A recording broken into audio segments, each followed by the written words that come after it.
ہمارے یہاں جو صورتحال ہے ایک بے لگام آزادی ہے. پرنٹ میڈیا ہو، سوشل میڈیا ہو یا میڈیا، ہر جگہ پر کسی کے بارے میں بات کرنا بہت ہی آسان ہو گیا. اسلام نے نہ مردوں کے بارے میں زبان کھولنے کا حق دیا ہے، نہ خواتین کے بارے میں. کہ کوئی کسی کے بارے میں سکینڈل بنانا چاہے، اسلام اس کی اجازت نہیں دیتا. جو دین مرد کے بارے میں زبان کھولنے کی اجازت نہیں دیتا، وہ عورت کے بارے میں بہت ہی کانشیس ہے. اسلام اسے فحش قرار دیتا ہے.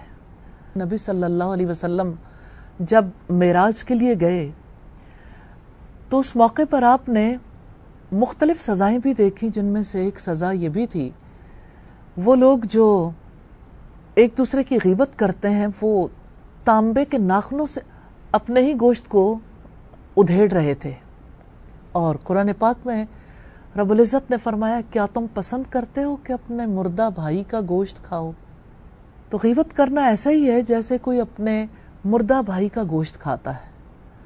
یہ مسلمان کی عزت اور احترام کے خلاف ہے کہ پیٹھ پیچھے اس کا برے انداز میں تذکرہ کیا جائے. ہمارے یہاں خاندانوں میں، ہمارے یہاں نیبرہڈ میں بھی، ورک پلیس پر بھی یہ سلسلہ جاری رہتا ہے. خاص طور پر خواتین کے بارے میں لوگوں کے دلوں میں زیادہ جلدی بات آتی ہے. تو عزت جیسے مرد کی ہے ایسے ہی عورت کی بھی ہے. عورت بھی عزت چاہتی ہے. عزت کرنے کا تقاضا یہ ہے، احترام کرنے کا تقاضا یہ ہے کہ اس کے بارے میں بدگمان نہ ہوا جائے، اس کے بارے میں کوئی ایسی بات نہ کی جائے جس کی وجہ سے اس کی عزت پر حرف آئے، اس کے پیٹھ پیچھے ایسی بات نہ کی جائے جو اس کے سامنے کی جائے تو اسے بری لگے.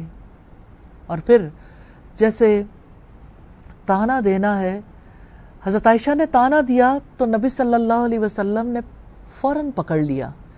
جیسے ایک بار ایسا ہوا کہ آپ صلی اللہ علیہ وسلم کی کسی زوجہ مطہرہ نے حضرت صفیہ کو یہودن کہا، تو آپ نے فرمایا کہ آپ نے ایسی بات کہی ہے کہ وہ سمندر کے پانی کو بھی گدلا کر دے. کیونکہ کسی کی عزت اور احترام کی دھجیاں اڑانے کا حق کسی کو نہیں دیتا اسلام.